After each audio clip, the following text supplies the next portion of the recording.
Buenas tardes.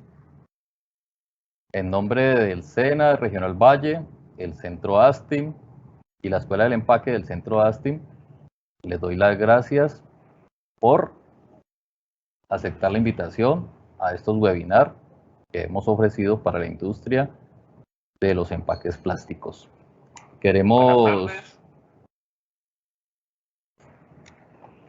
Mi nombre es Leonardo Coy, soy instructor del SENA Centro ASTIM, líder de la Escuela del Empaque.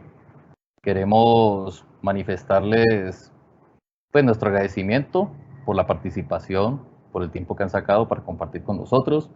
El SENA Centro ASTIM es uno de los 10 centros del SENA en la Regional Valle y uno de los 5 centros que están en Cali.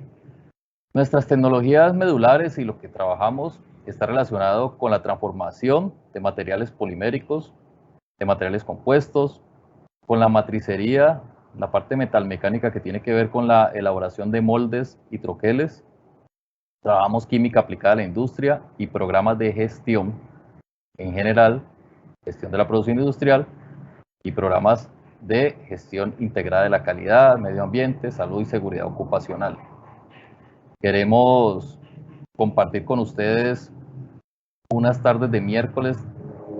De aquí a final de año tenemos programadas 19 conferencias que van a ser emitidas por este mismo canal vía webinar. En esas 19 charlas pues van a encontrar temas muy variados, pero que están girando en torno al eje temático del desarrollo de empaques flexibles. El tema que nos trajo hoy aquí es el desarrollo de empaque, lo hemos colocado como primer tema, puesto que consideramos que es el que nos va a dar el abrebocas y el enlace para los que vienen y que van a estar relacionados con los procesos de transformación de plásticos, van a estar relacionados con la industria 4.0, vamos a ver con temas relacionados de análisis de materiales, de reciclaje de materiales, de fabricación de moldes, de diseño de moldes. Todo esto lo estaremos viendo los miércoles en esta cita que tenemos de 5 de la tarde a 7:20 o 7:30 aproximadamente. Antes de entrar en forma con el tema del webinar de hoy, los invito a ver un video institucional que tenemos del Centro ASTIM, en el cual espero pues quede más claro todos nuestros servicios y estaré haciendo algunos comentarios una vez terminemos este video. El video se va a reproducir alrededor de entre 15 y 20 segundos, así que les solicito que por favor tengan un poquito de paciencia en este breve periodo de tiempo. Muchas gracias.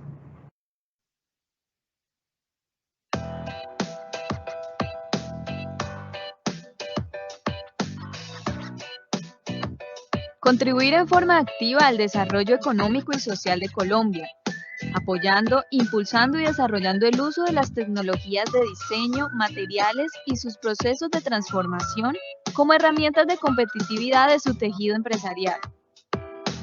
Nace en 1975 el Centro Nacional de Asistencia Técnica a la Industria ASTIM, gracias al convenio de la cooperación técnica internacional entre el Servicio Nacional de Aprendizaje SENA y la Agencia de Cooperación Técnica de Alemania. Es allí donde se da inicio a los primeros programas de formación como técnicos profesionales con la misión de contribuir en forma activa al desarrollo económico y social de Colombia,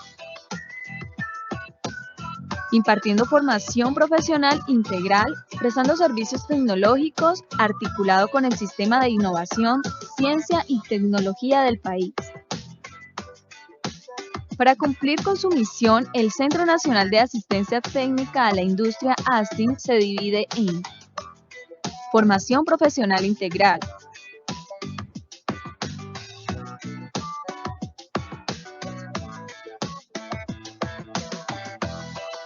investigación y servicios tecnológicos,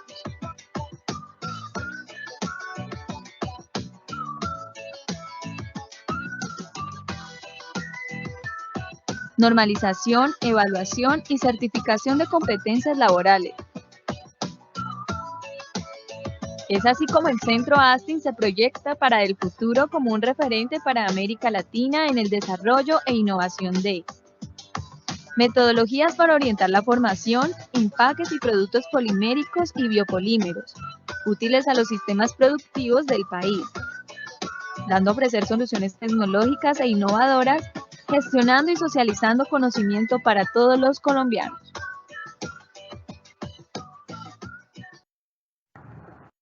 Bueno, como pudieron ver, parte de nuestra infraestructura, de la maquinaria que tenemos para la transformación de materiales plásticos, de lo que tenemos para los laboratorios. Entonces, nuestros servicios están divididos en formación profesional, que de pronto es donde mayor contacto han tenido con nuestro centro. Esto se traduce en formación de técnicos, tecnólogos, operarios, o formación especializada complementaria en cursos que pueden ser desde 39 horas hasta 120 horas, según los temas y las necesidades que requiera el sector industrial. Nosotros, pues, queremos estar siempre, o estamos siempre a su servicio, y queremos, pues, que ustedes nos busquen, toquen nuestras puertas. En este webinar y en esta charla les estaremos mostrando parte de nuestros servicios. Queremos que cuando tengan un problema relacionado con estos temas, cuenten con el Centro ASTIN y el SENA como un aliado en el cual se pueden apoyar y que seguramente vamos a tener resultados de calidad. Nuestra charla de hoy la va a liderar el instructor Carlos Robinson Agudelo. Carlos Robinson tiene con el Centro ASTIN una experiencia de alrededor de 16 años y experiencia laboral total de 26 años más o menos, relacionadas con temas de desarrollo de empaques y temas que giran alrededor de todo esto en impresión flexográfica, en extrusión, en coextrusión, en laminados, refilado, trabajando, prestando asesoría, asistencia técnicas, proyectos y formación profesional. No siendo más, entonces quiero decirles las reglas generales de juego de este webinar. Tenemos ya un grupo importante de personas. La certificación de su asistencia se hará a través del listado de asistencia que yo voy a colocar en unos cuantos minutos en el chat de esta charla, y ahí podrán diligenciar su asistencia a esas personas quienes se hayan inscrito y asistieron hoy. Les daremos un certificado de asistencia. También saber que la charla va a tener una duración de alrededor de 2 horas. Durante esas 2 horas haremos, o las preguntas las pueden ir haciendo a través del chat. No hay posibilidad de intervenir directamente con imagen y con voz para los asistentes, pero nosotros estaremos pendientes del chat y haremos unas pausas intermedias durante la charla para ir resolviendo las dudas. Si las dudas son muy numerosas, tendremos que enviarlas entonces las respuestas a través de correo electrónico. Los dejo con Carlos Robinson Agudelo. Bueno, muchas gracias. Bueno, muy buenas tardes. Como bien lo dijo mi compañero, mi nombre es Carlos Robinson Agudelo. Estamos iniciando lo del empaque, la escuela del empaque, con el seminario del día de hoy.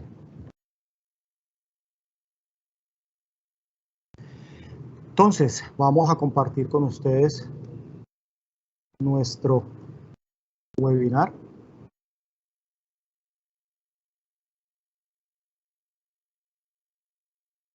Empezamos por definir por qué los plásticos han desplazado a materiales tradicionales en el empaque o envasado de alimentos. ¿Por qué? Por menor costo, muy buena resistencia mecánica, más livianos, menor costo de comercialización, inercia química, versatilidad de formas. En esa versatilidad de formas encontramos empaques monocapa, multicapa codestruido, multifil laminados. Estas son las ventajas que tienen los empaques flexibles para haber desplazado ciertos empaques de otras tecnologías como el vidrio, la hojalata, el cartón. ¿Qué tener en cuenta para desarrollar el empaque adecuado? Tener en cuenta la resistencia física y química del empaque. Son vitales para la conservación del producto y su vida útil. La barrera adecuada que permita cumplir con la vida útil del producto. Esto nos define que debemos de tener claro cuáles son los elementos que tiene el producto a ser empacado, para así poder seleccionar los sustratos con las barreras necesarias, los adhesivos, las tintas y la estructura sellable para la integridad del producto. Debe tener un coeficiente de fricción adecuado para máquinas envasadoras o empacadoras y para el estivado del producto. Un aspecto visual al momento del sustrato es que tenga una característica mate o con brillo o algo similar o un símil al papel, que hoy en día lo podemos conseguir en estos procesos. Que cumpla con la norma de seguridad alimentaria es vital, tanto el producto a empacar como los plásticos, en su inocuidad, en todo el manejo de buenas prácticas de manufactura. Sin normalizar y estandarizar, la curva de aprendizaje es más larga. Y sin metodología, es aún más costosa. Entonces, eso es lo que nos define que para desarrollar un empaque, desde la idea, desde el diseño, debe de ir siempre en común acuerdo entre la parte que fabrica el alimento o el producto a empacar y quien va a desarrollar o efectuar el empaque. La ruta de la fabricación del empaque o del desarrollo del empaque comienza por recibir la solicitud del cliente. Al lado derecho vemos que esto nos define la vida útil y es importante que allí interactúen tanto el departamento comercial como el departamento de investigación y desarrollo. En la vida útil y en la interacción del producto empaque-entorno, que es vital. Este producto va a viajar por vía marina, aérea, terrestre. Es importante el entorno para poder caracterizar el empaque. 2. Analizar las características físico-químicas del producto a empacar. Investigación y desarrollo. Se deben efectuar pruebas de laboratorio en ingeniería inversa si la hay y mucha consulta bibliográfica sobre el producto a empacar. Tercero, definir material polimérico o biobasado para el empaque. Investigación y desarrollo y producción. Son las personas o los grupos de trabajo de las empresas que deben de tener clara la situación de la selección de los materiales. Diseñar el empaque, su forma, sus dimensiones, su arte. Esta investigación y desarrollo y área de diseño de estructuras. ¿Qué es diseño de estructuras? Que dónde van los selles, dónde va la área impresa, dónde va la información legal. Toda esta parte que nos pide la normatividad para el desarrollo de empaques.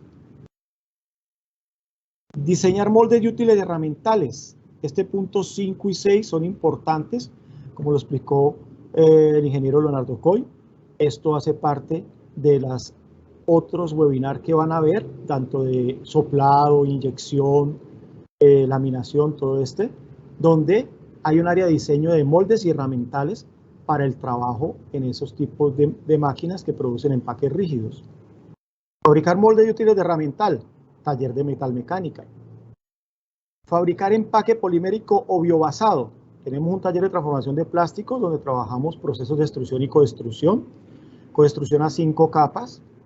Tenemos proceso de inyección, coinyección, máquina de soplado e inyectosoplado, máquina para termoformado y el proceso de impresión donde hay máquina impresora, laminación, refilado, sellado y fabricación de fotopolímeros. En el punto 8 verificamos las propiedades del empaque. Allí ya es el empaque terminado ya para ser enviado al cliente. Hay un área de investigación y desarrollo validando todo el desarrollo del empaque y el área de diseño de estructuras trabaja nuevamente en si cumplió o no cumplió con las características.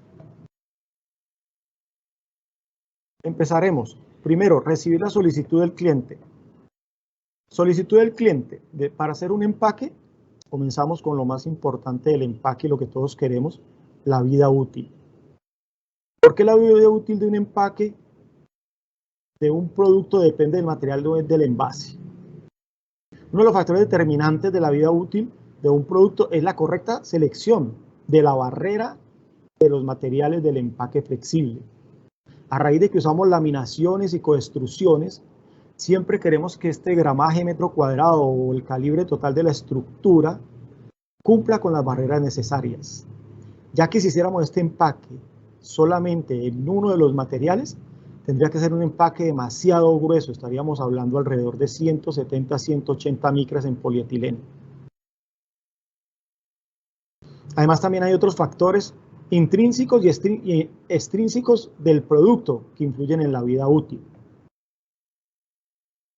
Propiedades intrínsecas, calidad microbiológica de la materia prima de los ingredientes. Esto es totalmente el fabricante del producto. Si son alimentos, allí hay todo un análisis microbiológico que debe hacer el cliente en su producto. La formulación del producto, composición, estructura y montaje. ¿Por qué? Porque la formulación del producto nos va a decir nosotros qué tipo de tinta vamos a utilizar en una impresión, qué adhesivo vamos a utilizar en una laminación, qué tipo de materiales y en qué densidades los vamos a trabajar en el proceso de extrusión o coextrusión. El pH del producto, si el producto tiene actividad de agua o de humedad, componentes antimicrobianos, estructuras biológicas, contenido nutricional y disponibilidad, oxidación, reducción potencial de redos es de humedad. Los externos son riesgos y puntos críticos de control de análisis. Por eso se mira mucho que tengamos HACCP para poder mirar estos riesgos y evaluarlos. Buenas prácticas de fabricación e higiene. Procesamiento de alimentos. Gas en el ambiente para evitar que contaminación cruzada pueda haber en el momento tanto del producto como del empaque. La humedad relativa del sitio donde se empaca. Sistema de envasado. Si vamos a envasar por sistema Doypack, Flowpack, por empaque automático. Prácticas de ventas al por menor. Si vamos a hacer distribución de empaques individuales o para varias porciones. Prácticas del consumidor. Si el consumidor compra paquetes grandes o paquetes pequeños. Y temperatura de almacenamiento del producto empacado. Interacción del producto, el empaque y el entorno. Esto nos quiere decir que el alimento, aquí está el empaque o envase y está su entorno. ¿Qué puede pasar del exterior hacia el empaque y el empaque hacia el exterior en medio del entorno? Entonces, efectos, degradación sensorial del alimento, deterioro del envase, o sea, pérdida de calidad y posible rechazo. Degradación sensorial y nutricional del alimento, enrareciendo de grasas, pérdida de textura, perdimiento, reducción de vitaminas y degradación del aroma. Pueden haber cambios de la parte organoléptica. Degradación sensorial del alimento y posibles efectos tóxicos, alteración del envase. Por eso la responsabilidad al momento de desarrollar un empaque es de ambas partes, cliente y proveedor del empaque.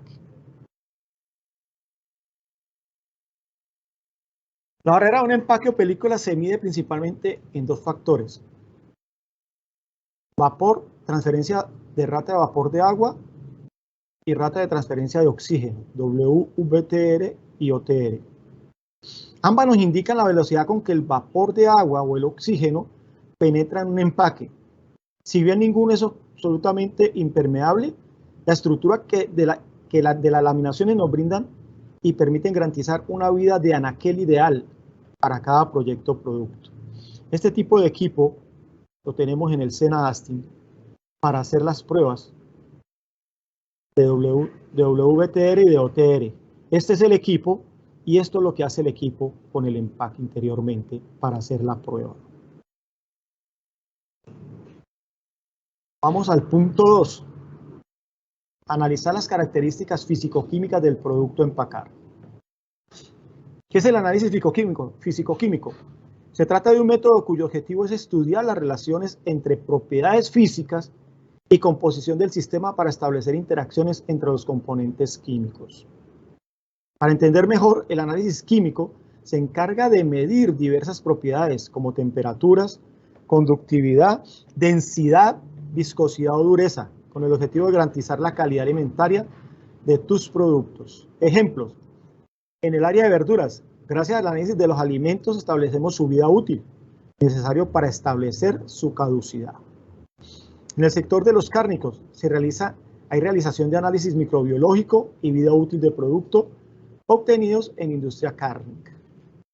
Panadería, el análisis de los alimentos aborda aspectos como el valor nutricional, acrimalidad y la vida útil de los mismos. Este análisis es importante para la interacción con los empaques.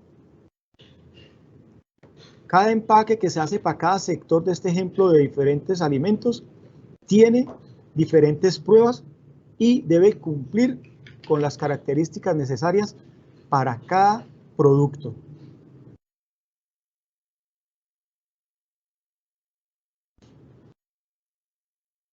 Tercero, definir material polimérico o biobasado para el empaque. Material poliméricos o compuestos.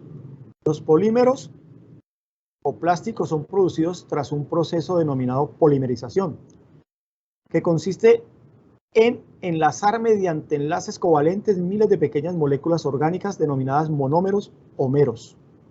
Mono 1, monómero del polietileno, C2H4. De allí parte toda la cadena polimérica y la multiplicación y ruptura de carbonos para hacer las cadenas poliméricas.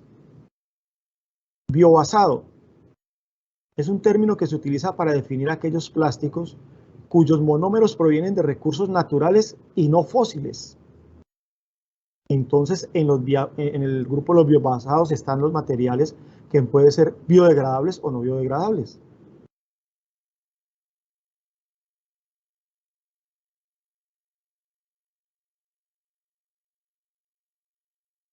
Diseñar empaque, forma, dimensión y arte. Entonces, les vuelvo a recordar, hay que diligenciar la lista de asistencia para poder obtener el certificado de asistencia. Gracias. En diseñar el empaque, ¿qué debe llevar en su contenido? Yo tengo el empaque, tengo estructuras de plástico de polietileno, bio-PP, hago laminaciones poliéster, polietileno, hago coestruidos de 7 capas y los lamino con un poliéster. Todo esto depende de lo que vaya a llevar el empaque, del producto que va a empacar. ¿Con qué material se debe fabricar? Pues bueno, para poder definir los materiales tenemos que definir todas las características del producto y la vida útil de este, para poder saber qué estructuras de material o sustrato utilizamos y en qué calibres. ¿Qué capacidad y nivel de llenado tendrá? Tanto la capacidad va a depender de la densidad del producto a empacar y el nivel de llenado debe dejar una parte en vacío para poder tener ese espacio en el momento en que el material, por ciertos cambios de presión, trata de inflarse o a contraerse. Esa área es como un área de alivio para los productos. ¿Cuál es la temperatura de llenado del producto a empacar en la cadena de distribución? El producto a empacar, encontramos empaques de jabones en Doypack, encontramos empaques de jabones en empaques rígidos como tarrinas, encontramos empaques de la salsa de tomate en Doypack, donde es empacada a 80 grados centígrados. Eso tiene que estar muy claro de cada producto de estos que tienen que ser sometidos a calor para poder llenarse. Se debe tener las temperaturas a las cuales va a entrar el producto al empaque para así poder definir la resistencia térmica del empaque y la resistencia de la integridad de los sellos. ¿Cómo va a ser decorado? El decorado es toda la parte de impresión flexográfica o rotograbado o cualquiera de los procesos gráficos. Pero, ¿cómo lo vamos a imprimir? Allí viene entonces la parte de un diseño que se define entre 1, 8 o 10 colores, o tecnologías como la hectacromía, Después viene si el sustrato es mate, si el sustrato es con brillo, si el sustrato es simulación papel. Ese decorado es importante, la definición de los colores, ya que los colores son encargados de mandar mensajes subliminales de ansiedad, de tranquilidad, para que el usuario final tome una decisión de compra. ¿El empaque se ajustará o se ensamblará con otro? Pues en los empaques flexibles no encontramos mucho esto. En los empaques de termoformado sí encontramos esto, y un ejemplo es los yogures, que vienen ya con sus snacks o con diferentes productos para poderlos colocar dentro del yogur o algo así. Y hay un ensamble de una tapa que hace de depósito un cartón y la tapa del yogur. Esos son productos o empaques ensamblados. En los empaques flexibles, hasta ahora no hemos visto un sistema de ensamble similar, o no lo conozco. ¿Con qué tecnología se cuenta para la fabricación? Aquí viene entonces la tecnología del empaque. ¿Qué tecnología tienen las empresas? Encontramos en nuestro diverso mundo de empaques en Colombia empresas con maquinaria muy análoga, muy mecánica. Pasamos por empresas que tienen tecnología CNC en máquinas, donde siguen siendo mecánicas, pero ya con los atributos de mangas, de montar mangas en cantilever, de lavado de elementos como racla y rodillo anilós. Entonces ese fue como un paso hacia lo que ya hoy se tiene como máquinas gearless, que son máquinas muy automatizadas, de mucho control y mucha precisión. Entonces ese sería como un recorrido del parque en el área de impresión que tenemos en Colombia. ¿Con qué tecnología se cuenta en esta fabricación? Como lo dijimos, en el área de sellado tenemos tecnologías para hacer diferentes tipos de selles, formas. Entonces, se está contando con una gran actualización tecnológica en el mercado. ¿Cómo son las máquinas llenadoras en la línea de producción? Ya cuando entregamos el empaque, que no entregamos las bolsas para ser llenadas, sino las láminas, tenemos que ver cómo es el tipo de llenadoras, qué sentido de bobinado tengo que entregar. La máquina llenadora va a colocar las válvulas, en qué sentido van las válvulas. La máquina va a hacer el corte o el material debe llevar el corte. Toda esta parte es la externa, la donde nuestro cliente recibe una lámina y debe de llenar a cierta cantidad de ciclos por minuto, y el empaque debe comportarse a esta maquinabilidad y calidad que exige el producto. En los criterios de selección del empaque vemos un ejemplo de las características del producto a empacar. Prestación del producto, deterioro del producto, qué lo deteriora, qué lo ataca, forma y tamaño del empaque, peso y densidad, es importante. Hay que mirar que el empaque no vaya a quedar demasiado dimensionado y el producto sea muy denso y quede muy bajo el nivel frente al empaque y se vea como si le hiciera falta producto. Composición química, tanto del producto como la certificación de inocuidad de los materiales plásticos para estar en contacto con alimentos. Compatibilidad con el empaque.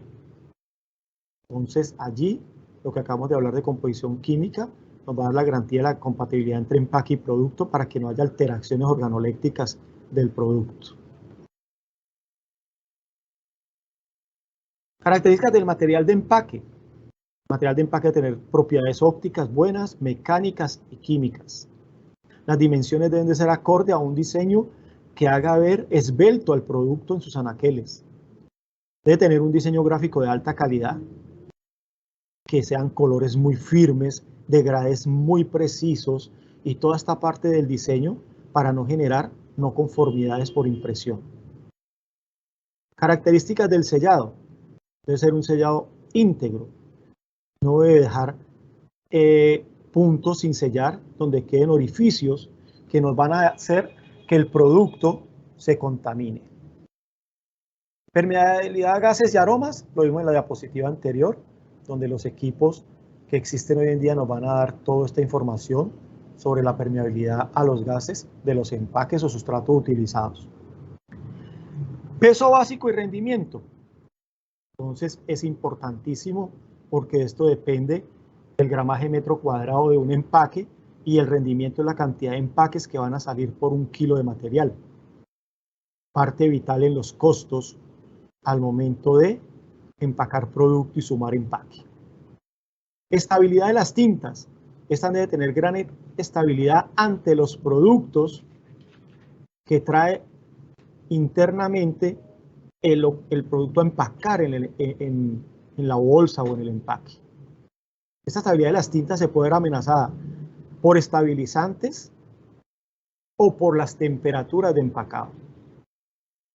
Entonces es vital conocer este punto de las características del producto para seleccionar el tipo de tinta. Y lo mismo las líneas de empaque para que las tintas no vayan a sufrir cambios de tonalidad o algo inesperado con respecto a la temperatura. Criterios de selección de un empaque.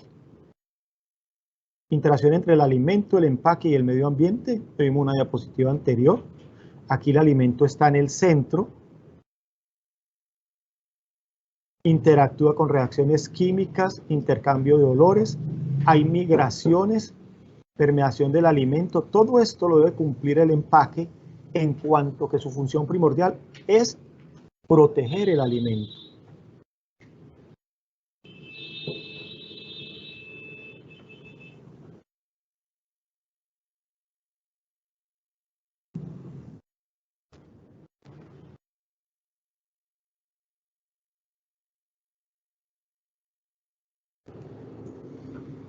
Fabricar empaque polimérico o biobasado. Empaques para alimentos y envases. Si vemos esta diapositiva, tenemos toda la variedad de empaques y aún envases para empaque de líquidos carbonatados, para café, para comida de perros, para panadería, para snack. Entonces el flujo del proceso que tenemos, como lo vimos anteriormente, primero, ¿qué va a contener el empaque? Es primordial conocer muy bien y que el cliente, al entregar las condiciones de su producto, las tengamos muy claras en el proceso de la empresa, al equipo que le toque hacer este desarrollo, o sea, investigación y desarrollo, o las personas que defina la empresa. ¿Para qué? Para poder definir los tipos de materiales que vamos a utilizar.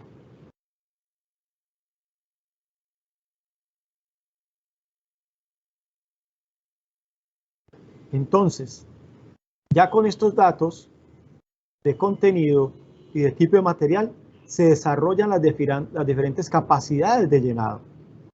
Muchas veces se mandan a hacer empaques en línea desde 125, 250, 500, 1000, 1500 gramos y se deben de hacer toda la construcción de estructuras para poder definir si los niveles donde queda el producto son adecuados para el mercadeo y venta. Que ni se vea muy lleno ni que se vea muy vacío. Y como hablábamos,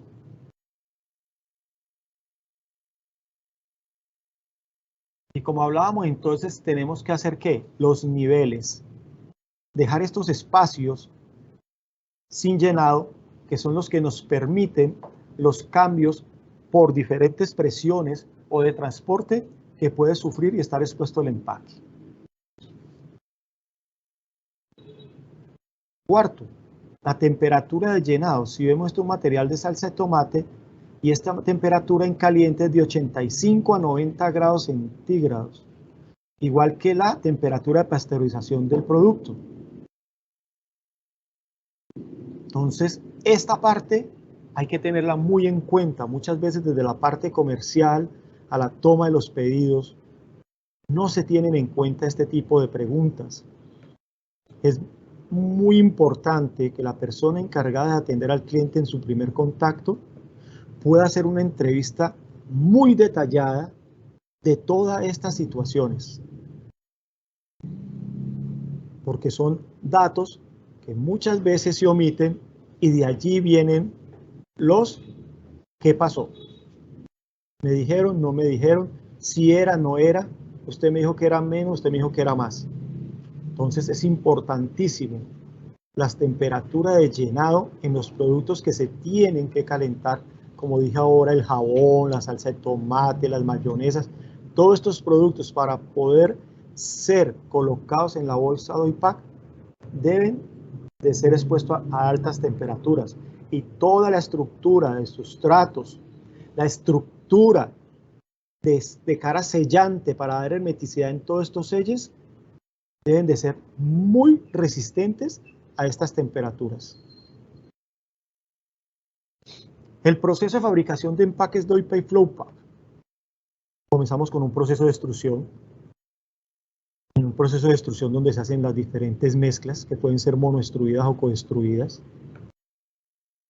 Hay que conocer de esto y hacer los cálculos de la densidad promedio de la mezcla de cada tornillo. Si es monocapa, pues será de un solo tornillo. Si es 3 capas, será la densidad promedio de cada capa y la densidad promedio final. ¿Cómo está el balance de índices de fluidez en cada tornillo? Es primordial tener los datos de fluidez muy cerca en las diferentes resinas. Esto nos va a ayudar a tener unas mezclas muy miscibles y no compatibles. La miscibilidad es la forma en que todos los materiales se forman y se comportan como una sola estructura. La compatibilidad es que están en la misma lámina pero separados, se ven diferentes problemas en la lámina cuando es compatible. En la extrusión pues tenemos claro que ya depende mucho de toda esta línea de producción. Depende de un producto bien extruido, con un buen calibre, una buena planitud y una mezcla muy homogénea, nos van a dar materiales de buena calidad para poder tener en los siguientes procesos muy buenas velocidades de trabajo, muy buenas adherencias de tinta, porque muchas veces tenemos en extrusión un inconveniente. ¿Y es cuál? El inconveniente que al seleccionar las materias primas debemos de tener en cuenta si son de alto nivel de desliz anti-blow, medio o bajo. Porque cuando va esta estructura para laminación, se debe hacer un cálculo que es el factor S.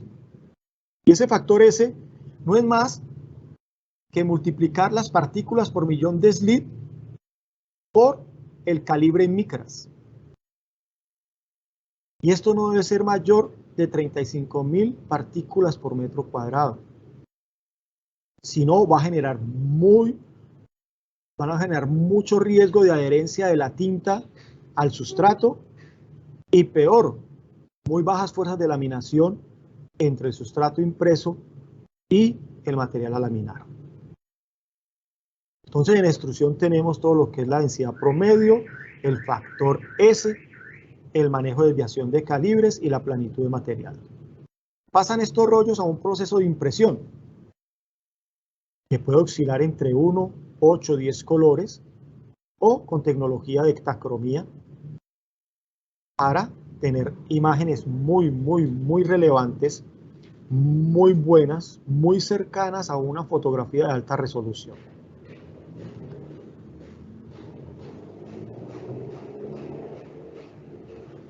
La diferencia entre el Flowpack y el Doypack.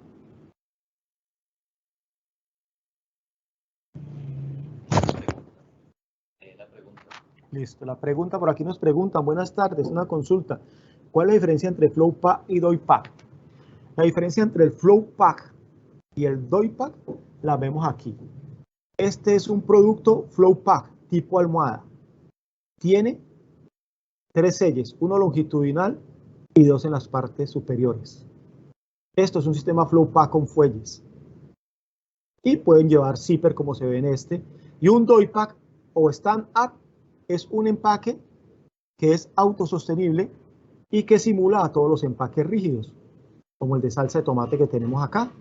Tiene una válvula dosificadora, tiene selles anchos y tiene un fondo, un fuelle que le da el fondo para que pueda estar parado en los anaqueles, en las neveras o en el mismo comedor.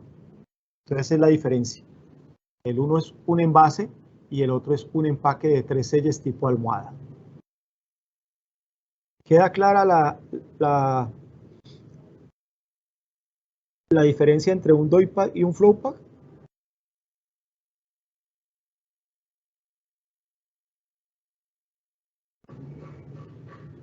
Entonces, seguimos con la impresión. La impresión exige que el material de extrusión sea excelente, no bueno, excelente para poder tener unos rendimientos altos que no me encarezcan el proceso con sus niveles de desperdicio o sus tiempos de cuadre. En impresión comenzamos un proceso desde el método SMED, que es un método de prealistamiento. O sea, yo no puedo ir a buscar los elementos que necesito para imprimir solamente cuando la máquina para. No. Antes de que la máquina para, todos los elementos deben de estar al lado de la máquina.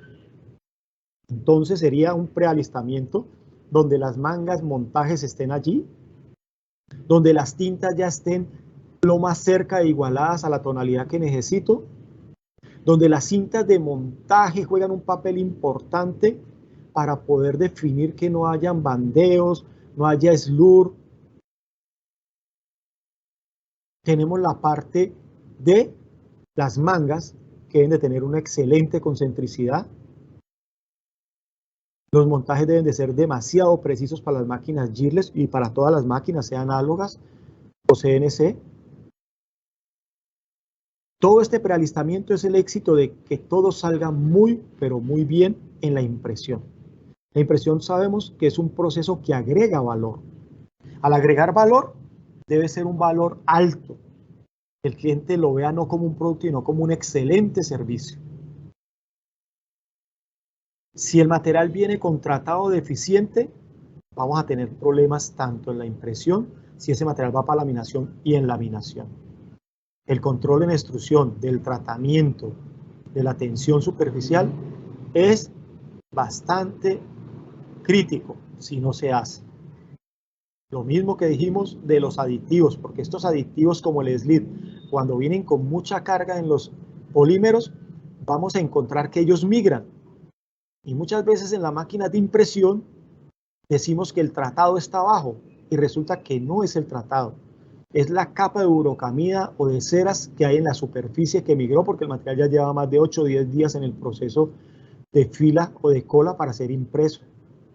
Por eso en muchas máquinas se colocan tratadores Corona a la entrada, no para retratar el material, sino para quemar todas estas ceras, toda esta parte cerosa y recuperar la tensión superficial original del material. Entonces en impresión es el valor agregado alto, ya teniendo un material bien impreso porque venía con unas excelentes condiciones de extrusión, pasamos al proceso de laminación. La laminación se divide en dos grandes procesos, que es base solvente y solventless.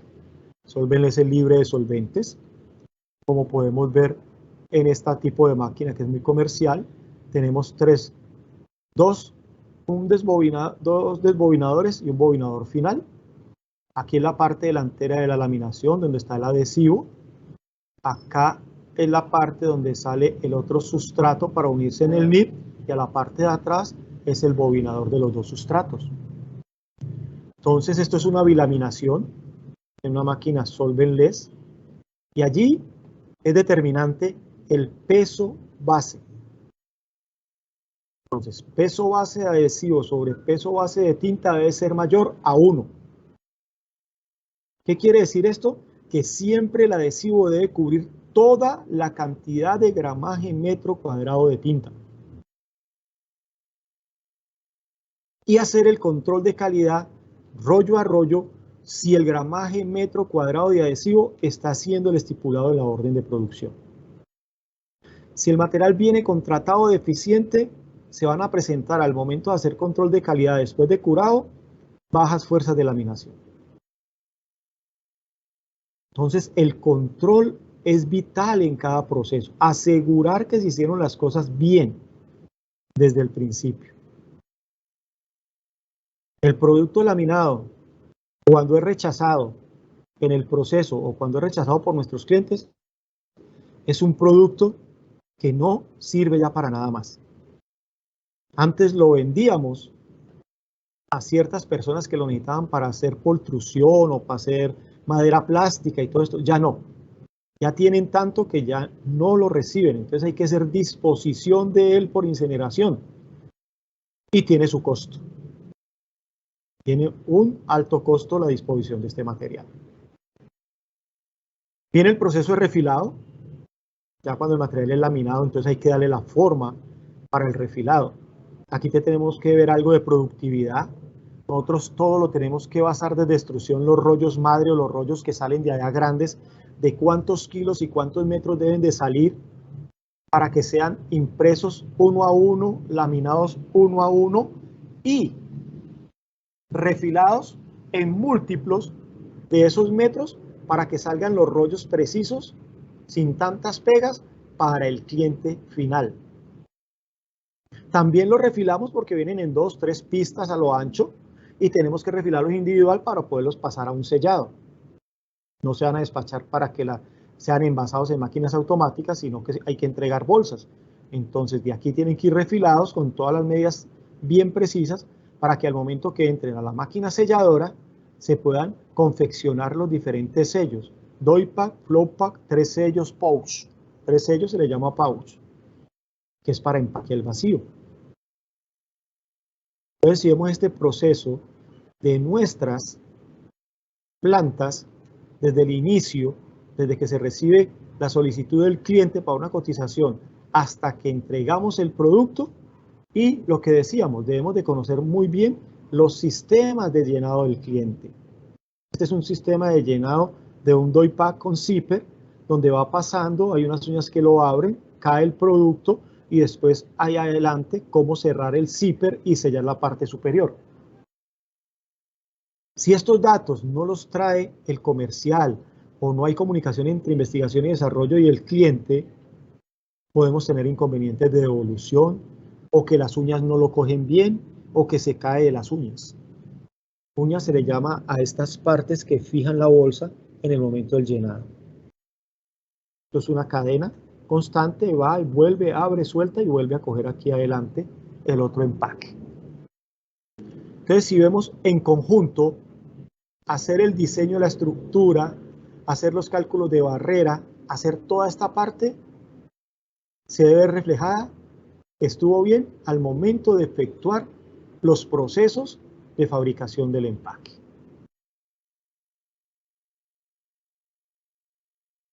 Para el desarrollo del empaque en su fabricación, ¿qué tenemos que tener en cuenta? La validación y recepción de las materias primas. ¿Quieren hacer alguna pregunta hasta el momento, hasta donde vamos? ¿Alguna aclaración?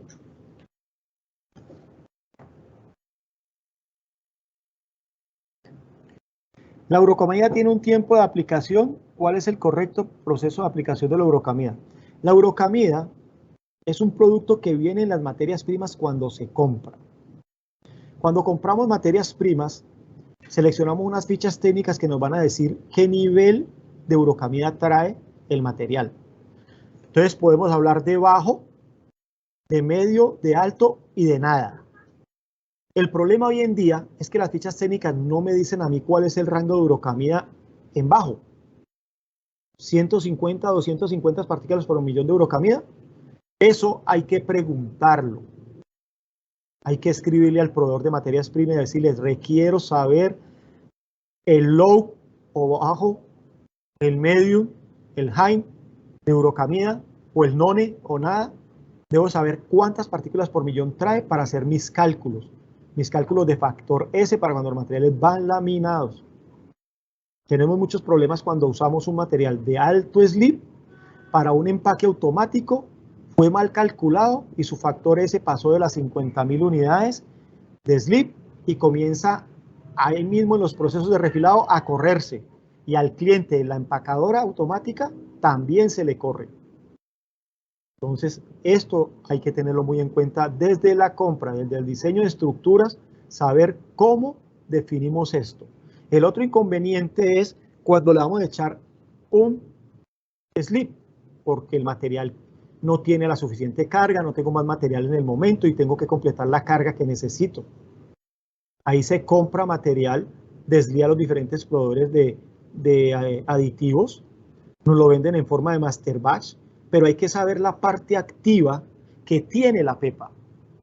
Aparece en ficha técnica 95.5. ¿Qué quiere decir? 95 de lineal baja y 5 de parte activa de partículas por millón. 5% de partículas por millón activa. Eso tenemos que hacer unos cálculos para saber de qué coeficiente de fricción necesitamos la película. Por eso es que está considerado que ya estos procesos de fabricación de empaques son una ciencia, porque todo lo podemos medir, todo se puede cuantificar. Antes veníamos de una historia en el plástico muy empírica, ya hoy en día tenemos una historia de plástico muy desarrollada. La urocamia migra después de 12 horas. Muchas veces vamos y tomamos coeficientes de fricción de los extrusoras recién salido el material. Sí, nos va a dar un coeficiente. Pero si hacemos un muestreo a las 12 horas, a las 24 horas, vamos a ver la cantidad de urocamia y de ceras que han migrado, porque ya el coeficiente de fricción se hace más liso. Pero si el material no ha sido impreso, va a ser un problema para el anclaje de las tintas. Y si va para laminado, también para las fuerzas de laminación. ¿Cómo mitigar el defecto de Gatching en sistema de adhesivo bicomponente con laminación Solvenlex? Considerando la laminación con estructuras de alta barrera con EVH para empaque al vacío, cuyo arte tiene mucha área de transparencia. Aclárame a qué te refieres con Gatching.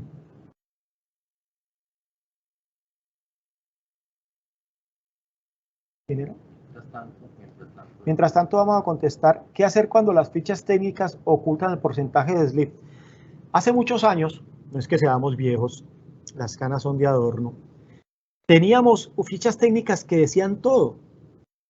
Entonces estas fichas técnicas tenían los datos de cristalinidad y amorficidad. Entonces uno sabía que el material traía 85% de cristalinidad y 15% de amorficidad.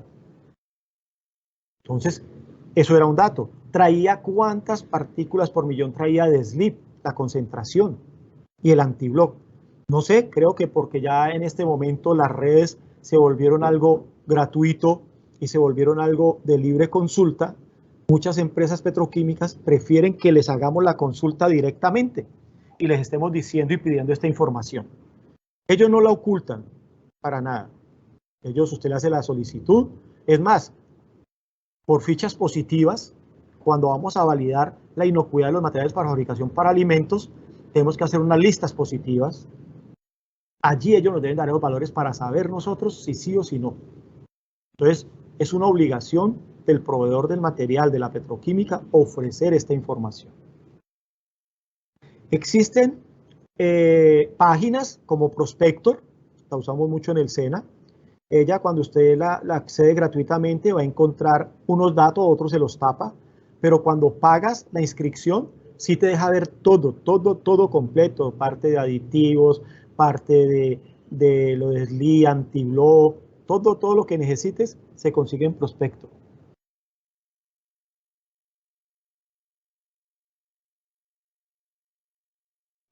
¿Por qué el polipropileno K se debe dejar reposar 48 horas después de la extrusión?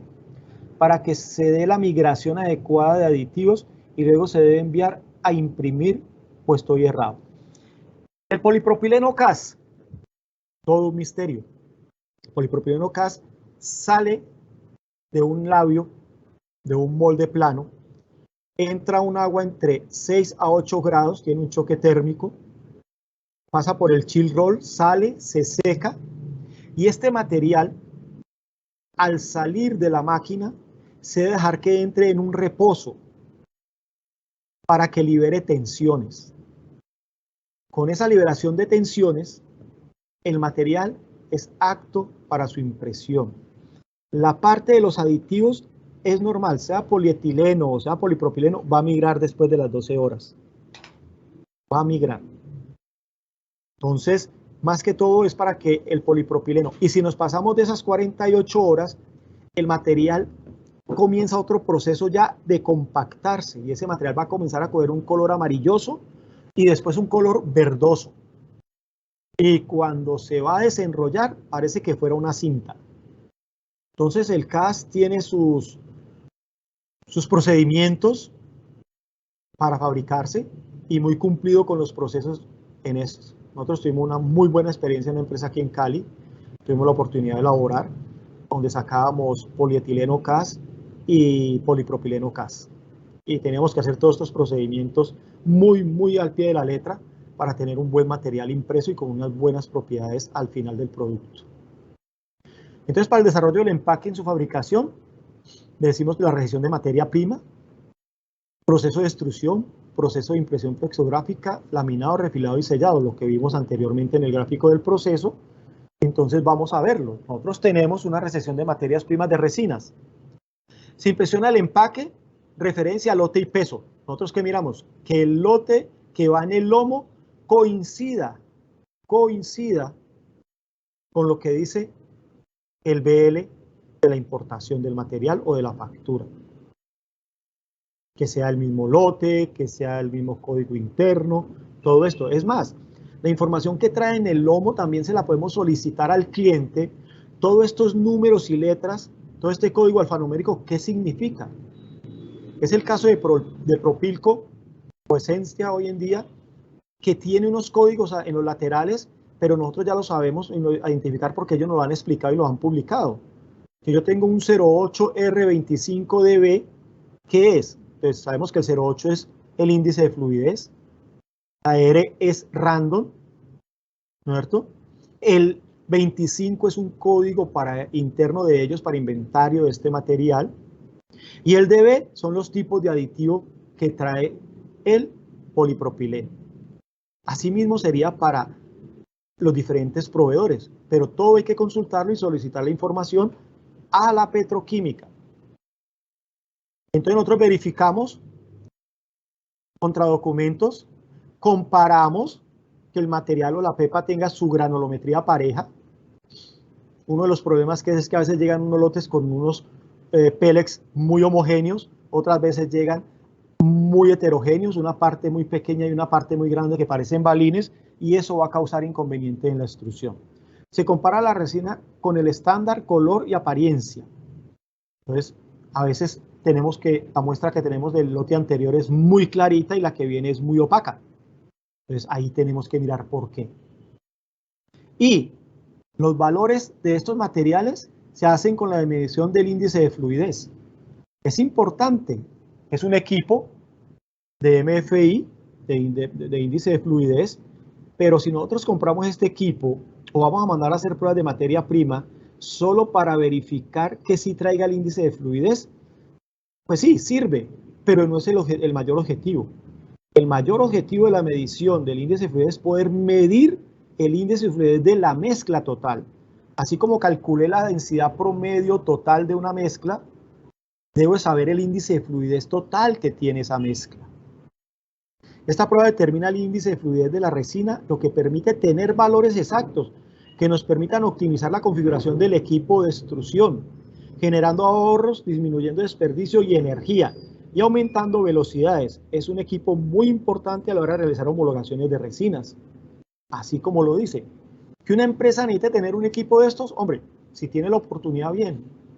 Si no, pues en Colombia ya hay un rango de más o menos 4 laboratorios que ofrecen los servicios de esto, entre esos incluidos el Senastin de Cali, donde tenemos equipo para hacer todas estas mediciones de índice de fluidez.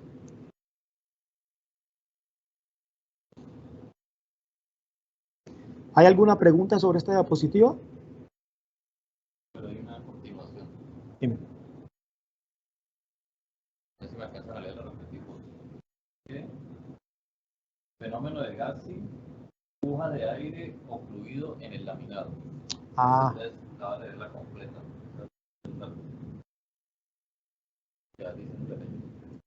La pregunta de gassing, que es oclusión de aire en el adhesivo, entre el laminado, esa es una parte que tenemos que tener que no es el adhesivo. La pregunta completa es ¿cómo mitigar el efecto de gassing en sistemas con adhesivo de laminación solventless? Sí. En el proceso de solventless, mitigar este gassing o esta oclusión de aire es más del trabajo del NIT. O sea, nosotros tenemos un NIT de laminación.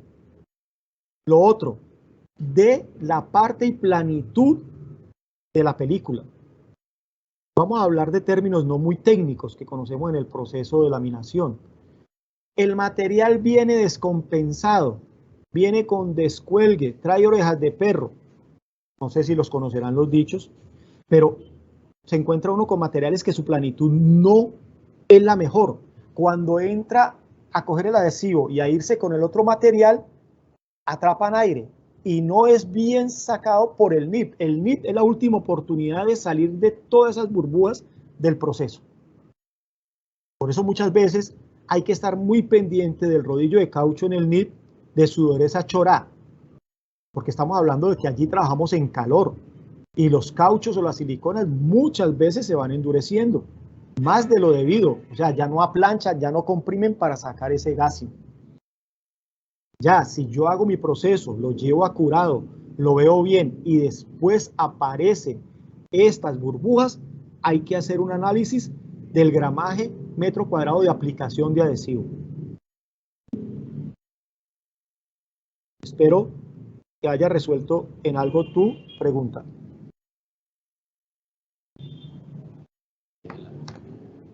Buenas tardes, quisiera saber la importancia de la BUR en el proceso de extrusión. Muchas gracias. BUR, relación de soplado, es determinante.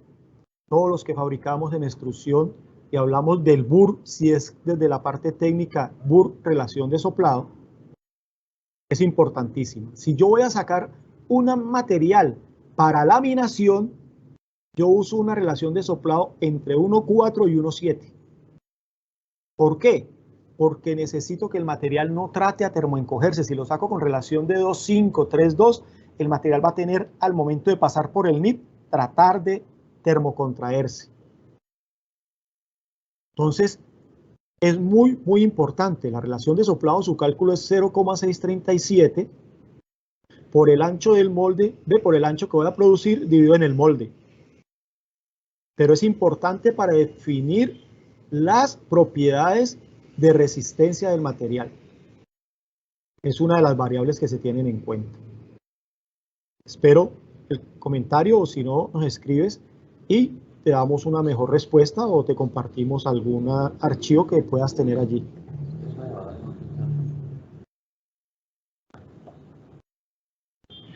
¿Cuál es la estructura ideal para laminar empaques para envasar café en polvo?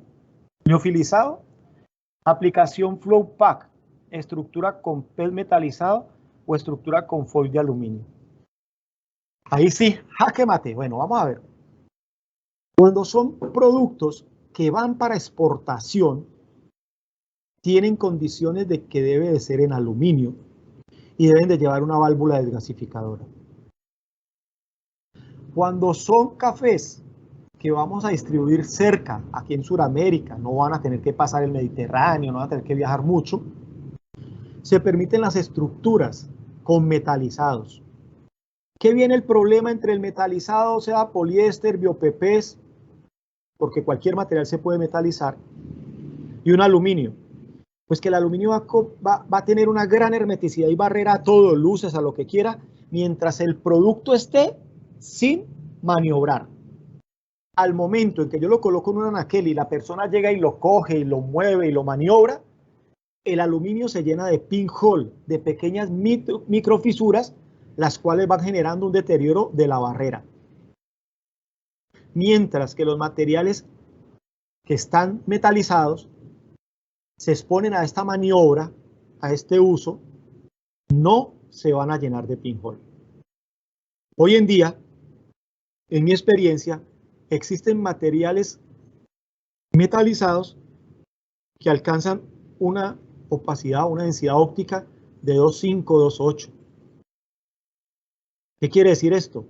Que tienen muy buenas propiedades de barrera. ¿Tienen un poco más de costo? Sí, señores. Pero día a día se van acercando más estos materiales a tener barreras del aluminio.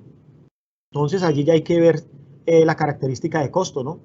Pues más barato comprar metalizados, así sea con un OD alto, que comprar aluminio. El manejar los materiales metalizados en el proceso de laminación es bien engorrosito, no es que no se pueda hacer, pero se sacrifica velocidad de laminación, mientras que con los metalizados no. Esto va mucho de la parte del costo, de la parte económica y de la parte cultural o exigencia del cliente. Habría que hacer la validación de un material o de alto contra un aluminio de acuerdo a sus pruebas de barrera y a su chip life o su vida útil. Entonces, seguimos aquí en la parte de verificación, comparación y medición. Yo verifico, comparo y mido. Esto es lo importante. ¿Qué me da mi medición? Y es importantísimo si pueden mandar a hacer sus pruebas, tanto del material como de la mezcla. Recepción de material en el proceso de extrusión, evaluación de la recepción de materiales para extruir, densidad del material, índice de fluidez, apariencia del grano, granulometría y color, cálculo del proceso de densidad promedio de mezcla, índice de fluidez, mezcla, calibres, porcentaje de aditivos, sililla, antibló y otros. Cálculo de factor S, calibre por partículas por millón, parte activa del aditivo. Deben de ser máximo para laminación 35.000 partículas por millón.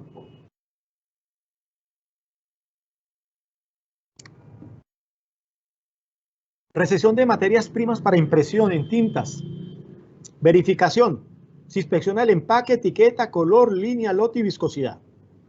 Hombre, no sé si lo que voy a decir suene un poco molesto, pero yo no le veo la razón de tomarle una viscosidad a los tanques cuando entran. Vienen de un transporte y después van a una bodega, se quedan quietos, los pigmentos se sedimentan y más que yo lo mueva y lo mueva, no me va a dar la viscosidad que es. Si necesito hacerla, necesito contar con unas aspas, con un ángulo especial, mínimo con una base para hacer una circulación por 5 minutos de la tinta y ahí sí tomar la viscosidad real. ¿Qué hago con las tintas? Saco una barra K de acuerdo a mis anilos y se compara visualmente el color contra el estándar. Es lo más que hacemos allí. Entonces, para medición, estamos haciendo una verificación de llegada y una comparación. Hasta allí todo es muy subjetivo a lo que me diga el ojo. La medición la hacemos con los diferentes equipos. Si yo quiero tener un porcentaje de sólidos, ¿qué es lo más importante en una tinta? Yo pago por los sólidos. Los sólidos es la parte pigmentaria. Y hoy en día encontramos tintas de alto poder tintorio con pigmento, tamaño de pigmento menor a 1 micra. Si vemos y hacemos un ejemplo contra el azúcar, cuando vamos a endulzar un café tenemos un azúcar morena, un azúcar blanca y un azúcar pulverizada. La azúcar blanca la echamos 2 cucharaditas y revolvemos y revolvemos y a veces echamos hasta una tercera, pero cuando nos tomamos el café todavía está ahí. La morena diluye un poco más, pero igual son granos muy grandes. Hay que hacerles mucho, revolver mucho para que se diluya. En cambio la en polvo, con un solo menos de 1 gramo, el café ya queda dulce porque está la partícula tan pequeña que al entrar en contacto con el líquido, su dispersión es muy alta. Estos 2 equipos que aparecen acá, el uno es toda la parte de color, es un espectrodensitómetro de última tecnología de SAC, trae muchas prestaciones y con esto validamos los colores. Aquí nos da la información del Pantone o del color que llegó, si está de acuerdo al estándar o no. Y esta es una balanza analítica con desecador. Aquí cogemos en un aluminio, echamos unos 20-30 gramos de tinta, lo ponemos a desecar con calor y al final nos va a quedar el porcentaje de pigmento si está acorde. La cantidad de pigmento se hace el cálculo de porcentaje. Entonces, estos son elementos que nos ayudan a controlar el costo real del consumo de tinta. No es lo mismo yo comprar una tinta con una partícula de 3-4 micras, donde el aporte de ese color se consume 0.8 gramos metro cuadrado, y compro una tinta menor a 1 micra, donde con el 60% de ese consumo estoy dando una tonalidad alta. Tengo el 40% de utilidad con respecto a la tinta más barata. En lo que es la tinta y los pigmentos, los costos bajos hay que analizarlos muy bien desde la práctica y desde el consumo en máquina. Las mediciones permiten evaluar la tinta y sus propiedades. Si se encuentra un parámetro fuera de especificaciones, tenemos tiempo de corregirlo internamente o con el fabricante. Si no realizamos este proceso, asumimos el gran riesgo que el desempeño de la tinta en proceso no sea el óptimo. Y vamos a involucrar otros materiales aumentando los costos por corto tiempo. Lost time. Desperdicio y degradación de tinta, entre otros. ¿Qué es lo que pasa? Se hace una tinta, una igualación de color, se lleva a máquina, se validó en el área de tintas, pero cuando entró a la máquina no dio el tono. Se le echa la culpa a la tinta, pero en el proceso de impresión tenemos planchas, tenemos anilox y tenemos solventes. El equilibrio de esto es lo que nos va a ayudar a que llegue el tono de la tinta. Entonces, de esto vamos a tener un webinar de impresión flexográfica donde vamos a explicar mejor estas variables. Pregunta, tintas, ¿por qué la tinta magenta es mucho más viscosa que los otros colores de la policromía? Hay varios pigmentos en el magenta. Entonces, estos pigmentos, para dar este tono, y muchas veces tenemos el magenta de policromía y el magenta rodamina, deben de ser espesos a raíz de que se necesita que mantenga ese color, que no se vuelva tan translúcido. Y en la policromía, él debe de entrar, aunque es un color process translúcido, debe entrar a jugar con los demás para hacer el efecto que necesito en ese punto. Entonces necesitamos que sea espesa, porque el color más noble es el amarillo. El amarillo es un color que genera muy poco problema, pero lo que es el cian y el magenta son productos que vienen un poco más viscosos para ese trabajo, pero es por su dispersión y para el cubrimiento. Recepción de materiales en el proceso de impresión. Tintas. Viscosidad. ¿Cuál es la viscosidad de trabajo? Nosotros estamos convencidos que si nos llega una tinta a 60 segundos y necesito bajarla hasta 28 segundos, me estoy ganando una cantidad de plata. Mentira. La cantidad de extender y de solvente que va a tener que consumir es muy alta. Hoy en día pedimos las tintas que vengan en un factor de 5 a 7 segundos por encima del trabajo en máquina. Y los operarios deben de aprender y debemos de normalizar y estandarizar con ellos que el color o la tonalidad se usa extender, no solvente. Dispersión del pigmento, que sea muy homogénea, que no deje grumos. Secado, ¿de cuántos segundos estamos hablando en la prueba de secado? Y esto estamos hablando del taller de tintas. Y esa prueba de secado es muy manual porque se hace con la huella digital. ¿Cuánto se demora contando 1, 2, 3, 4, cambiando de dedo? ¿Cuánto es el tiempo de secado? Porque eso nos da una indicación o un indicativo de cómo trabajarlo en el túnel de secado. Aditivos. Hombre, los aditivos en la tinta son todos aquellos anti que tenemos, ¿no? Necesito una tinta antiálcalis, necesito una tinta anticongelante, necesito una tinta anti-anti. Allí hay dos decisiones. O le compro al proveedor el mismo color en los 20 antis, o que me capacite en la tinta que tengo y cuando la necesito con el anti, él me venda el aditivo y cómo lo debo dosificar para tener solamente un color o un cuñete a los cuales yo pueda ir sacando tinta aparte y les pueda estar echando el anti. No es que yo pueda revolver un producto que es anticongelante, ¿cierto?, con uno que es antiperóxido.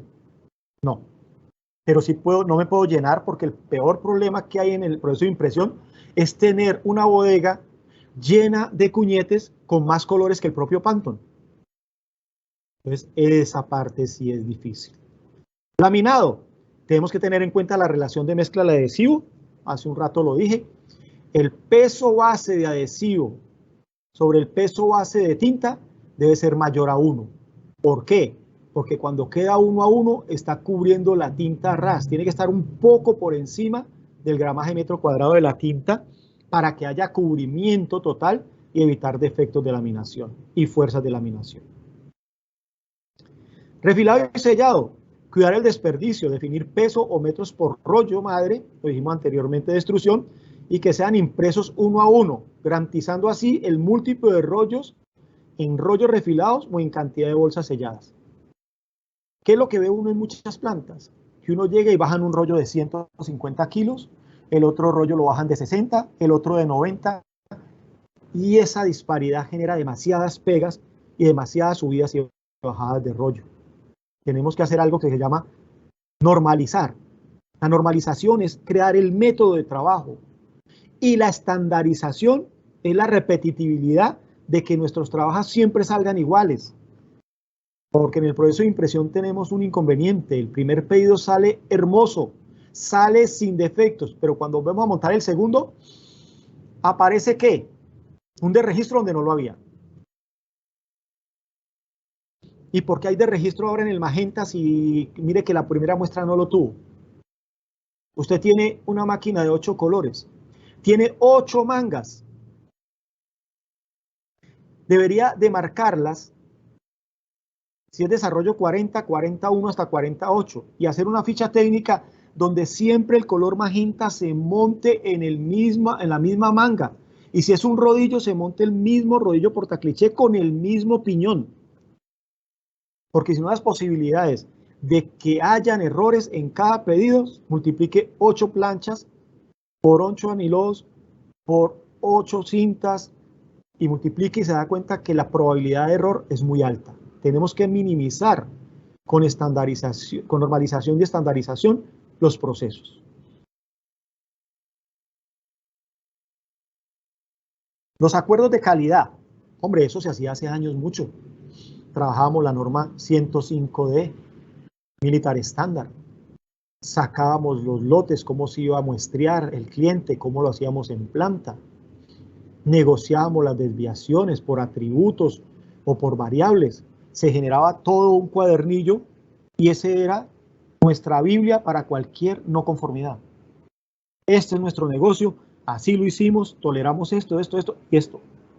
Hoy en día, no sé, lo digo por mi experiencia, se ha perdido mucho los acuerdos de calidad. Entonces es vital poder tener esto donde el cliente esté satisfecho y el proveedor tenga la seguridad que está cumpliendo con ese acuerdo.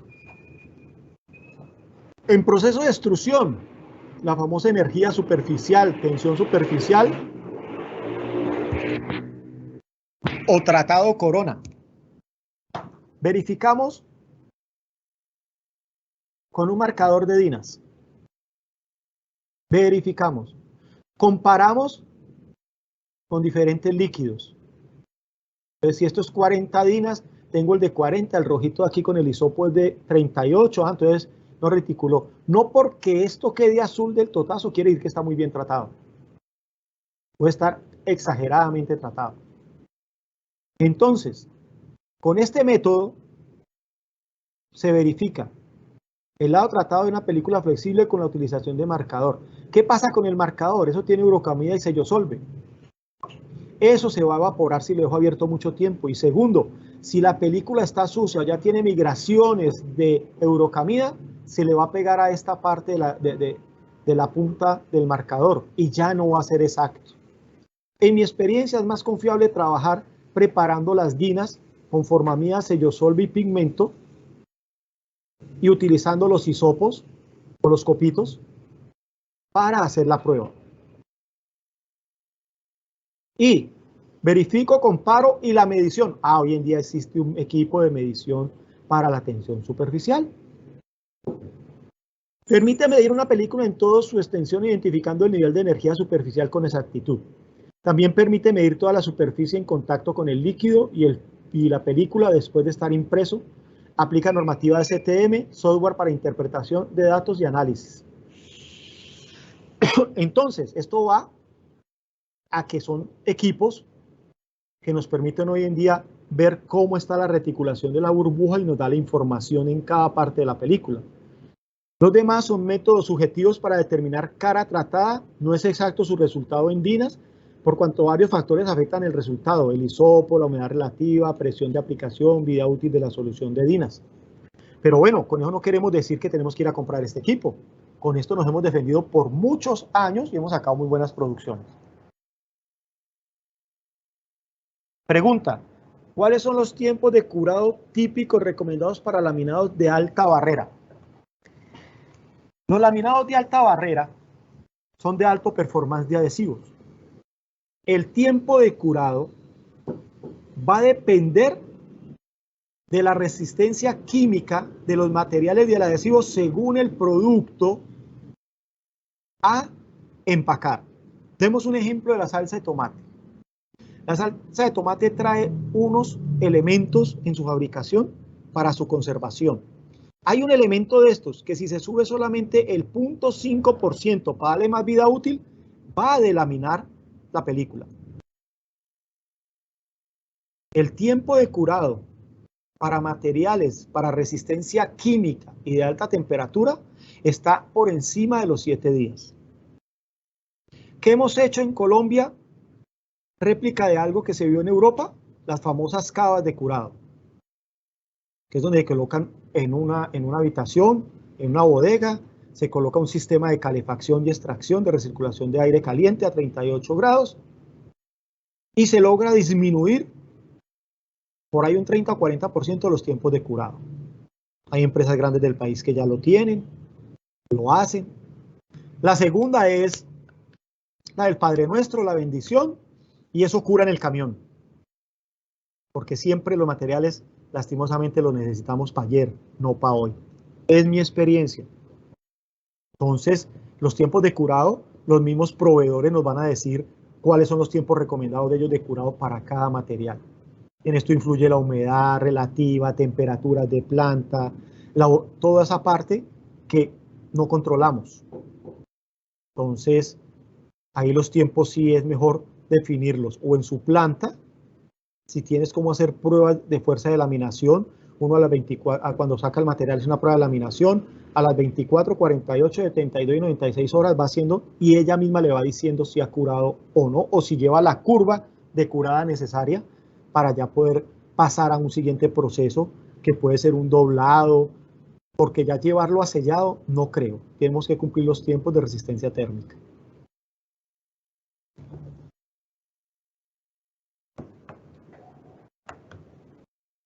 ¿Refilar aluminio en 8 micras? No, no las conozco. Casi siempre los materiales de 6 y 8 micras que compramos, ya los compramos refilados, ya deben de venir refilados. El material de aluminio para hacer un proceso de refilado, para bajar de anchos, de rollos madre, es bien dispendioso porque el bobinado final, muchas de nuestras máquinas no tienen las tensiones necesarias para el aluminio, entonces queda muy flojo y genera mucho problema de reventarse y de picarse. Yo personalmente no conozco en Colombia, déjeme le averiguo, en el interno déjanos tu correo y encontrando cualquier situación donde lo pueden hacer, le estamos informando. Verificación y comparación. La parte de tensión, elongación sale de esta misma máquina universal de ensayos. Rasgado, Elmendorf sale de este equipo tipo péndulo. Coeficiente de fricción dinámico, se extrapolan los resultados y se da del estático. Con todos estos equipos cuenta el Sena Astin en la actualidad. Se hizo una inversión bastante grande en equipos para la escuela del empaque. Entre otras palabras, es muy importante encontrar durante el proceso. Si yo mido y controlo, sé cómo va mi producción. Si yo dejo para hacer la verificación de mi lote de producción al final, es un baloto. Me lo puedo ganar o puedo tener decepciones al final. Existen métodos empíricos desarrollados por las compañías, sin embargo, ninguno de estos permite obtener con exactitud datos que prevengan o corrijan problemas que presente la película durante o en los siguientes procesos.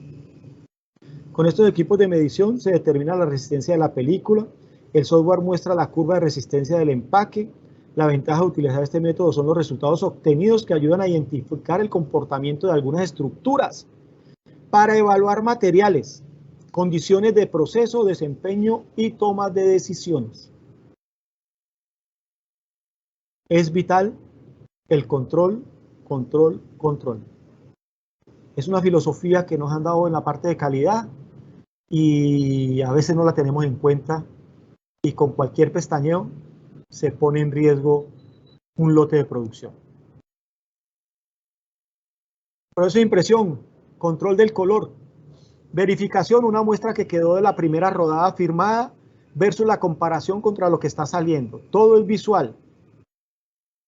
Yo apenas hace como 4 o 5 años me vine a dar cuenta que sufría de un astigmatismo. Digo, ay Dios, lo que yo haya probado así. Vuelven y existen las cajas de color para aislar el metamerismo. ¿Qué es el metamerismo? Este color rojo puede pasar de color rosado a rojo intenso solo por el haz de luz, si la luz es blanca o es amarilla o es luz día. Tenemos aquí con los espectrodensitómetros cómo medir las curvas espectrométricas de cada color. Entonces, todos estos equipos hacen parte de poder sacar un producto que cumpla con las exigencias del cliente. Se realiza una verificación visual de los tonos y estos se comparan contra un estándar aprobado al ojo. En muchos casos no se cuenta con equipos para medir y controlar el color, lo que ocasiona que al final de los procesos se incurra en rechazo de producto por diferencia de los tonos. Esto es sobrecosto, que en el tiempo cuestan más que los propios equipos. Cuando uno hace un análisis de no conformidades cada mes y el resumen del año, va a mirar cuánto se fue por estos problemas o por estas no conformidades y seguro que si no paga todo el equipo, lo paga en un gran porcentaje. Ah, pero el equipo no hace nada solo. Viene de la mano de la capacitación de nuestros operarios, porque al fin de cuentas un equipo de estos lo va a manejar el operario y el supervisor en el taller o en el área de impresión flexo. En proceso de laminación, fuerzas de laminación y peso base. Vemos aquí la figura y ¿qué dice esta figura? Problemas de apariencia, puntos sin laminar. ¿Qué quiere decir? Que el adhesivo quedó por debajo del peso base de la tinta. Digamos que el peso base de la tinta eran 2.3 gramos metro cuadrado y de adhesivo echamos 2. Entonces, esto es como la parte rugosa de las diferentes capas de tinta. Tienen que quedar cubiertas todo. Por eso dijimos que para poder tener en cuenta el peso base de la tinta dividido en peso base del adhesivo mayor a 1. Decir mayor a 1 es que queda por encima del último color. ¿Y cuál es uno de los colores que tiene más participación en las tintas en impresiones de empaques transparentes? El blanco. Entonces muchas veces no lo cubrimos cuando cae el blanco, el magenta, el cian sobre el blanco. Hay montañitas que se dan y estas no se cubren. Se realiza una verificación manual de las fuerzas de laminación. Sí, comenzamos a laminarlas con la mano. Tenemos este equipo que si quiero lo hago cuando recién sale con una fuerza de laminación muy baja si es base solvente, con una fuerza de laminación medias si es base solvente y bajas si es solventless. Entonces este equipito es vital, no solo sirve para esto, sirve para extrusión, sirve para fuerzas de laminación, sirve para sellado, para probar las fuerzas del selle, de integridad de selle. ¿Y dónde definimos el peso base? En una báscula analítica de 4 cifras después del 0, cuesta una plata, pero en laminación esta precisión es importante. Entonces son 2 equipos que vale la pena tenerlos, o si no, pues al menos lo que son pruebas mecánicas con la máquina universal de ensayo, buscar un laboratorio de confianza para que podamos efectuar las pruebas.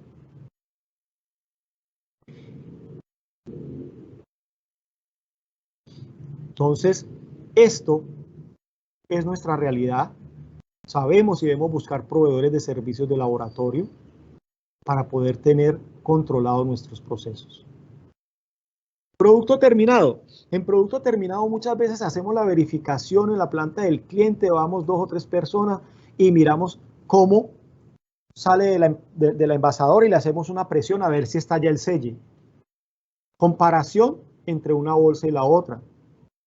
Hay una medición que es por compresión para ver si el selle revienta por los horizontales o por los transversales. Con estos equipos de medición se determina la resistencia del selle de los empaques. El software muestra la curva de resistencia del empaque al someterse a un aumento de presión. Las ventajas de utilizar este método es los resultados obtenidos que ayuden a identificar el comportamiento de algunas estructuras para evaluar materiales, condiciones de proceso.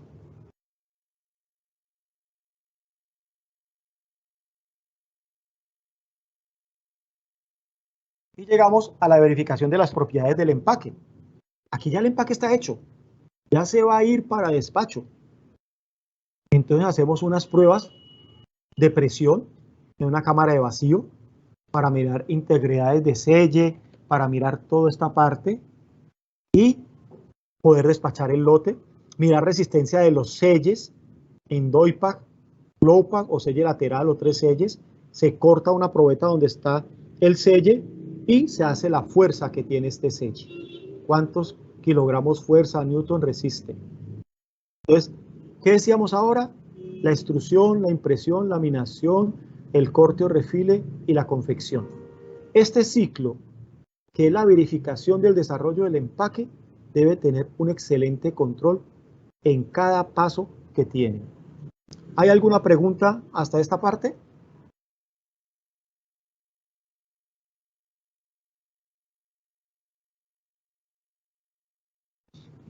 Recuerden la firma de la asistencia para poder obtener el certificado de asistencia. Necesitamos esa parte. Colabórenos con esa parte de hacer el registro de su asistencia. Alguien pregunta si se va a compartir la presentación en los correos, yo la explico. El compartir la presentación en los correos, ahora Leonardo Coy les dirá cómo va a ser este proceso. Dime, ¿qué dice?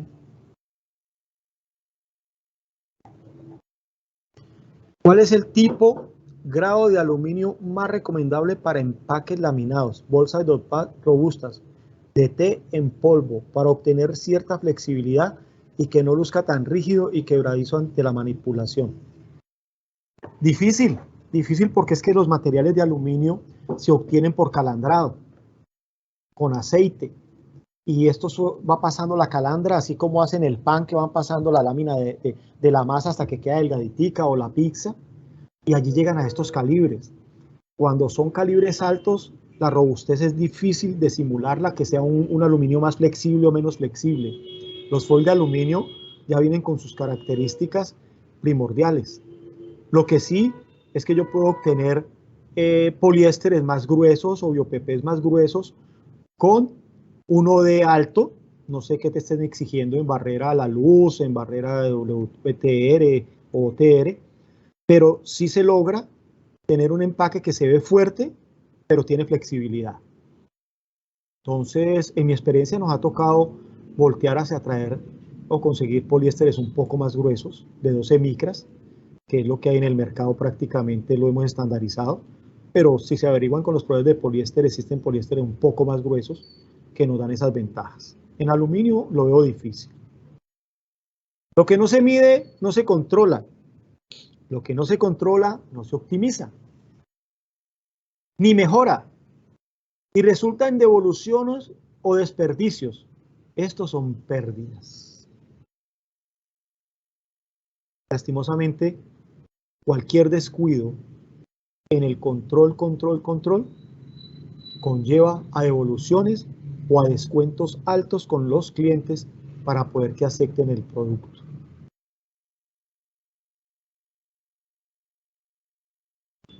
¿Tenemos preguntas? ¿Alguna duda?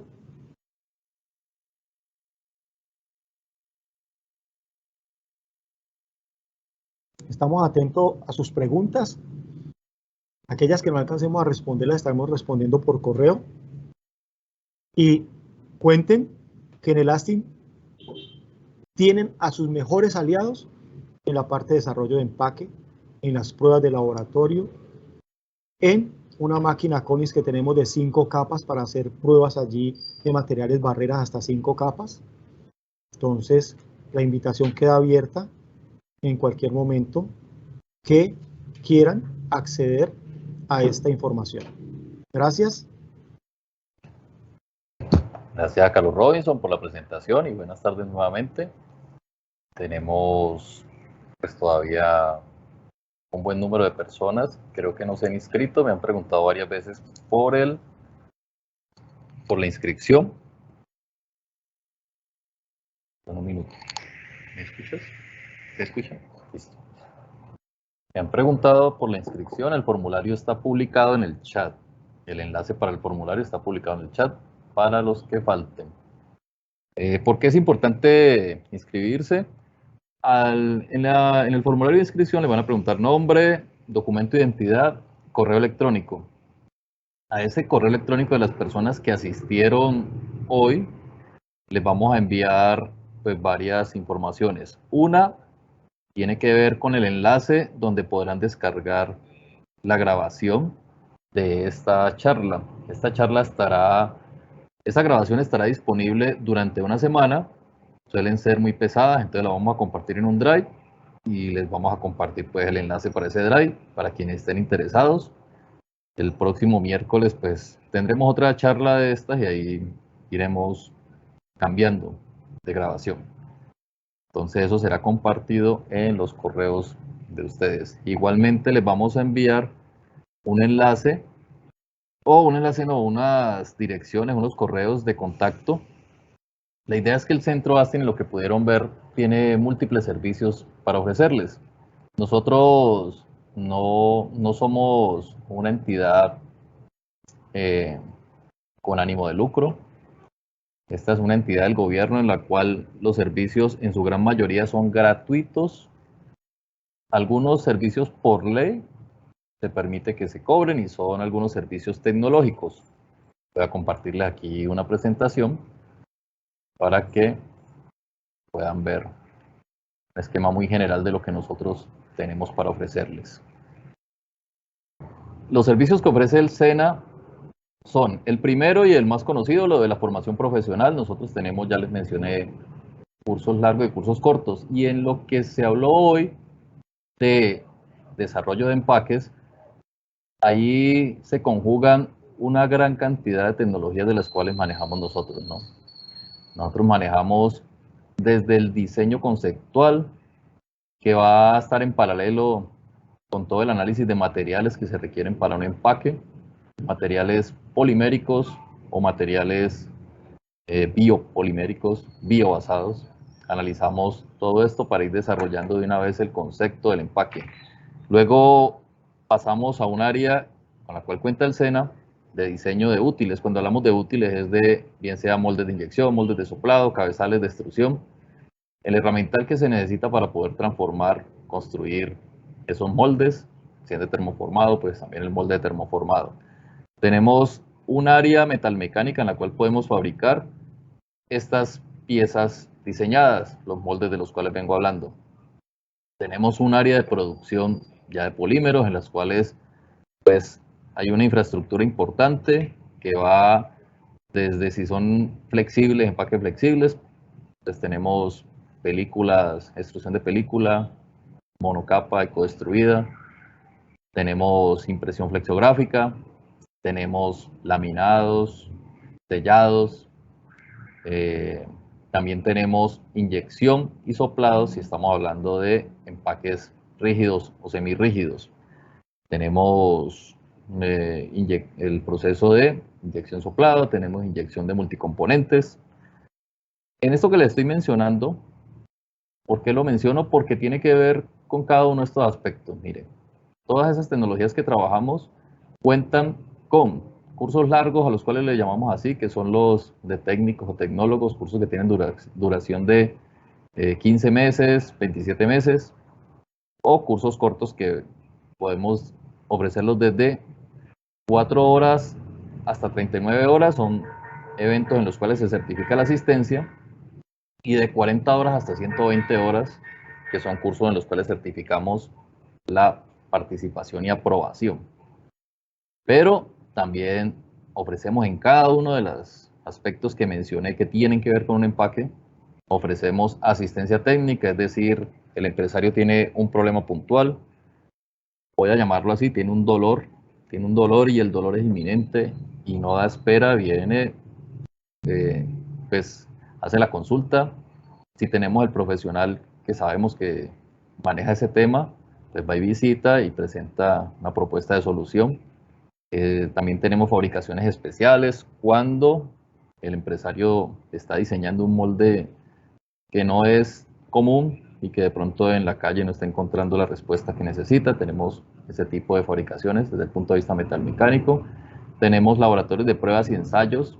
Estos laboratorios de pruebas y ensayos están acreditados bajo la ONAC, que es el organismo de acreditación de Colombia, bajo la norma 17025, y hay varias pruebas que tienen que ver con los materiales poliméricos. Pues en su momento y según los intereses que manifiesten las personas a través del contacto que les enviaré ahora, podrán acceder a esa información y les diremos pues, si tiene algún costo, puesto que las pruebas y ensayos, las fabricaciones especiales, si la ley lo permite que las cobre. Todo lo que está arriba en formación profesional es completamente gratuito por ley y esperamos que siga siendo así durante muchísimos años aquí en el SENA. Lo último que estoy mostrando es que en cuanto a competencias laborales, pues el SENA tiene también servicios de, primero, normalización, es decir, construimos la norma, construimos el estándar que requiere la industria, evaluamos y certificamos. Hay normas en varios de estos aspectos que hablamos, de los aspectos de procesos de transformación de plásticos, de los procesos de metalmecánica, de los procesos de diseño de materiales. ¿Cuál es el conducto regular? Entonces, nuevamente, a los correos electrónicos de los asistentes de hoy les enviaré pues cómo sería para las personas que estén interesadas, bien sea en la formación o los servicios tecnológicos, cómo deberían de hacer. Esto es a través de la Escuela del Empaque inicialmente, para que no estén, digamos que de pronto enviando la solicitud. El SENA es muy grande, a nivel nacional es enorme, y entonces a veces desde la solicitud que envía el empresario hasta que llega quien la puede atender, pues ha pasado por muchas etapas, por muchos reenvíos y reenvíos, y no queremos que eso pase. Entonces el conducto sería a través de la Escuela del Empaque, y esta información de a qué correo escribir y cuáles son las personas, depende del interés, pues lo mandaré a los correos de los que asistieron hoy. Bueno, no es más por ahora. Espero que esto resuelva las dudas. Voy a esperar unos minutos aquí. Estoy leyendo a ver si hay más preguntas por el chat.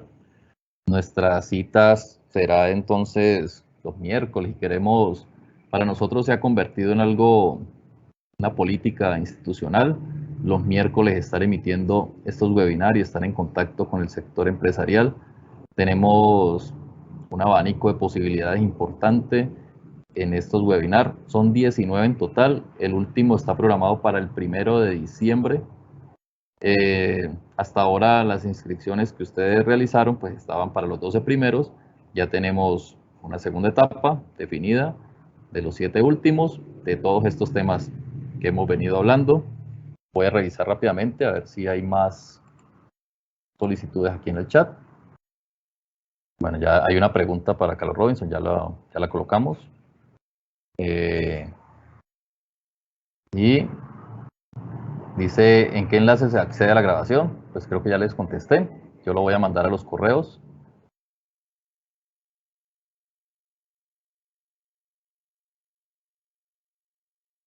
Ya cuadramos algo aquí. Dice que si realizan en el Lasting pruebas de migración de sustancias, no tenemos esos equipos. No tenemos esos equipos, podríamos recomendar. Migración de sustancias.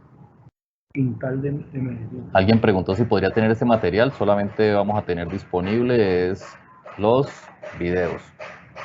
Entonces la pregunta que hay para Carlos Robinson sería: ¿cuál es el porcentaje de sólidos en las tintas en gramos por metro cuadrado en un empaque de alimentos? Ya lo conectamos, un minuto por favor. porcentaje de sólidos. Porcentaje de sólidos en las tintas, digamos por metros cuadrados en un empaque de alimentos. Es que el porcentaje de sólidos lo va a dar la molienda. Nosotros teníamos unos porcentajes de sólidos antes muy altos. Entonces, viene una regulación de bajar los pigmentos inorgánicos a orgánicos. Y esto hace que el gramaje de metro cuadrado cambie. Hacer que la parte del gramaje o de sólidos que entrego en la tinta van a depender también del anilox. Entonces yo puedo tener una tinta con 35% o 40% de sólidos. Nosotros tenemos que las tintas base solvente solamente tienen de un 25 a un 30% de sólidos. Las tintas base agua tienen del 50 al 75 y las tintas UV tienen el 100% de sólidos. Por eso, en las tintas base solvente, como es tan bajo el porcentaje de sólidos, debe de ser lo más pequeña la partícula de pigmento para que haya una muy buena dispersión. Entonces, esas son las características o los topes que existen hasta hoy de porcentaje de sólidos en las tintas. ¿Otra duda? Aquí estoy revisando en este momento las preguntas. Hay una pregunta para empaques de chocolate, ¿es suficiente un bilaminado con BOPP? Un momento. El material bilaminado para el chocolate. Sí. Un BOPP con un BOPP metalizado o un poliéster metalizado es más que suficiente para el chocolate. Cuando es local, cuando es exportación, hay que mirar las características de almacenaje de las barras de chocolate, si van, de qué proporciones, en qué tipo de dosificación se van a vender. Esto nos tiene que llevar ¿a qué? A la barrera. Entonces, sí, la estructura que me comentas es una estructura muy comercial en el sector del chocolate, de consumo local.